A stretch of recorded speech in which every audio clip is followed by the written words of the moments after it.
The reason I chose a career with EWS, initially it was, I had a conversation with a friend in town who talked about the railways, saw the advert on the website and applied, and that was basically it.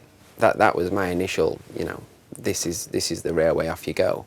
Once I've actually become part of EWS, once I've actually become part of the company, things have developed, things have changed. I've been given lots of challenges. I've been sent in lots and lots of different directions, and it's kept me on my toes. It's been interesting. It's certainly been an interesting ride, and I've enjoyed it.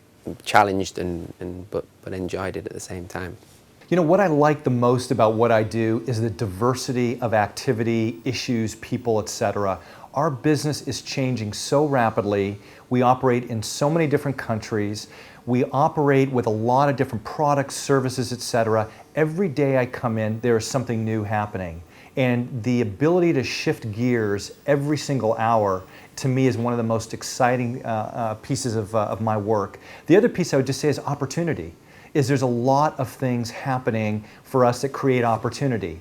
If I were to look back 10 or 15 years ago and say, would I have ever anticipated I would have done what I've done to date and doing what I'm doing now? Never. I never would have expected it. There's a certain amount of good fortune kind of mixed in, and just the feeling of anything can happen, and there's a lot of opportunity. That's what I enjoy the most about my work.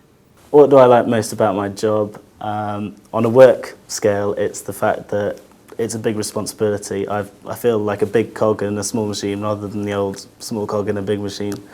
But on the sort of slightly less work end, I think the people are absolutely brilliant here, and the work hard, play hard ethic is absolutely brilliant. We've had some great socials. I remember my first one, I sat down with the CEO having a beer and curry, and it's that kind of atmosphere. It's so lateral, none of this hierarchy. Literally everybody's welcome to talk to anybody, and that's what's really good about it. The best thing about my job is, I have to say, no day is the same, and I have fun in my job, and and that is the best thing. And I've been in human resources now for many years. I won't tell you how many, but many years. Yeah, and it's fun. It's fun. I like the fact that you're doing something really great for the world. You're providing broadband internet all over the world, and I like that a lot. And also, I like the fact that everyone seems to think that you get your internet from satellites, whereas I know that that's not the case, and it's mostly from the cables which are buried in the oceans, because that's what we do. And I like that. I find it quite satisfying. So. As we've been told by countless adverts, it's good to talk. But that's actually a complete understatement. It's essential to talk. Communication is one of the driving forces of human society, and the technology involved in providing reliable pan-global comms solution is what makes the business world tick.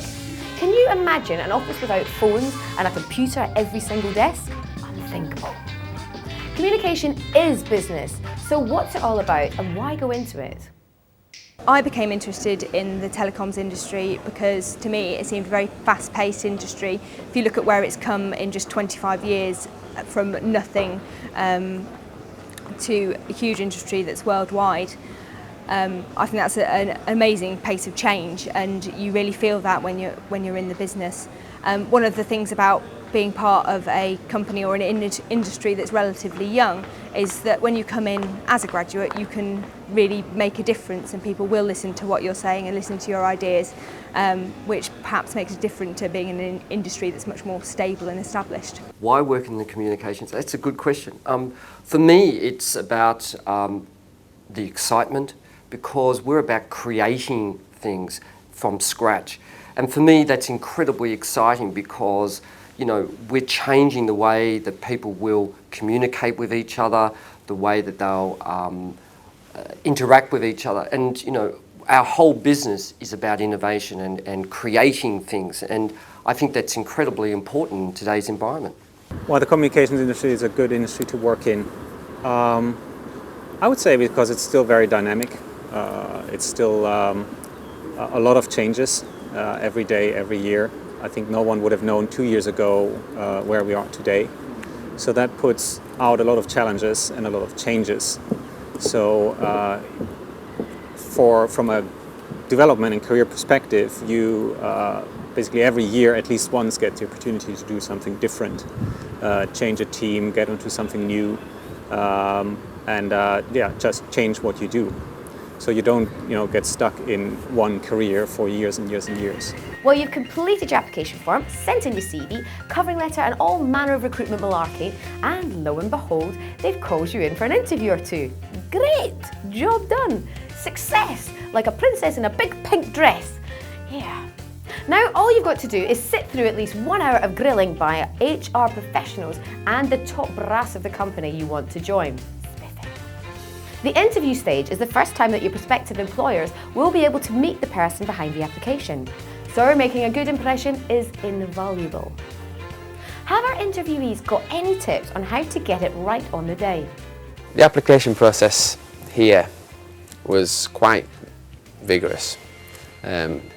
Obviously, I sent the application off via the internet, via email, and the response was quite quick.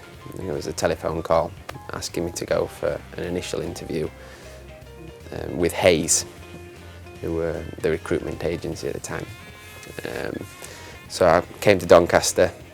It was a 15-20 minute interview. Well, I initially saw the job advertised on the internet and went through various stages getting the job. First of all, we had to fill in an online form which was then sent away.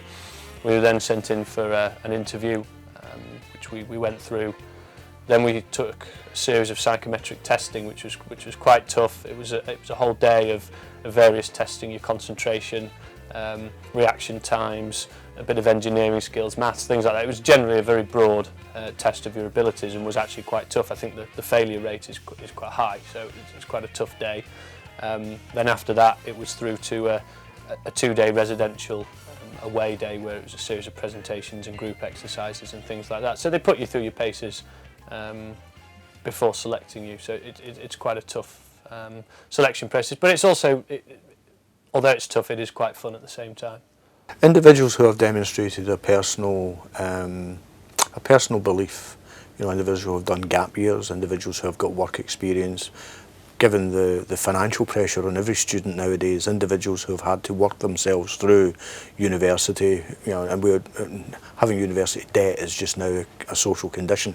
But individuals who have demonstrated the tenacity, the personal drive, the conviction, and the sheer determination to get through that horrendous process, we see all of those as talents. We see all of them as positives.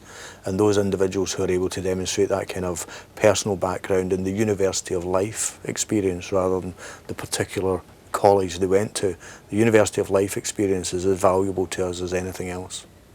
So we have a variety of mechanisms to really tie into potential talent for the organization, especially at an undergraduate level. We have undergraduate recruitment that goes on at a variety of universities, and even prior to getting into the recruitment process, we have relationships that we form with a variety of organizations to let those organizations know about who Vodafone is, what industry we're in, how is it changing, what are the careers, etc. A lot of our leaders speak at a variety of events, at academic institutions, at industry associations, again designed to say this is who we are as a company, so a relationship gets started.